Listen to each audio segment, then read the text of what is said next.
жаңағы арендаң бар, мұғалім айлығы бар деген сияқты толық барлығы табыс деп аталады. Бұл табыстың ішіне бәрі кіреді. Мұғалім айлығы доход деген. Мысалы бизнеске түскен барлық ақша, бірақ ол түскен ақша бөлінуі мүмкін.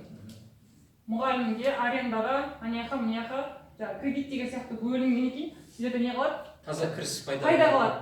Бұл пайданы да толық қойып. Обязательно жоспарлау керек та, мына бөлшекті мына күнде мынандай бетпен келеді деген сияқты. Түсінесіздер ме? Енді сол 800 мыңға жету үшін не істейміз? Жолын қарастырамыз. Қалай табуға болады сол 800 мыңды? Енді осы жерге жазып шығасыздар, бөлесіздер тармақ-тармаққа. Бірақ қиындатпайсыздар.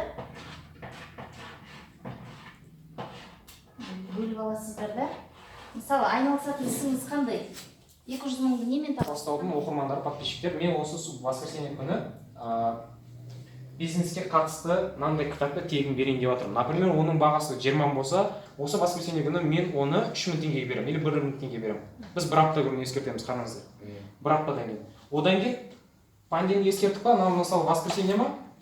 Там пятница күні тағы бір ескертіп қоямыз. Құрметті оқырмандар, кітапты алуларыңызға не бар, 3 күн қалды. Тез үлгеріңіздер. Сабағын тегін, екінші сабағын келіп 3 күн қатысыңыз, ұнаса қаласыз деген сияқты. Сондай нәрсе клиентті байлап алу керек. Екінші міндеті.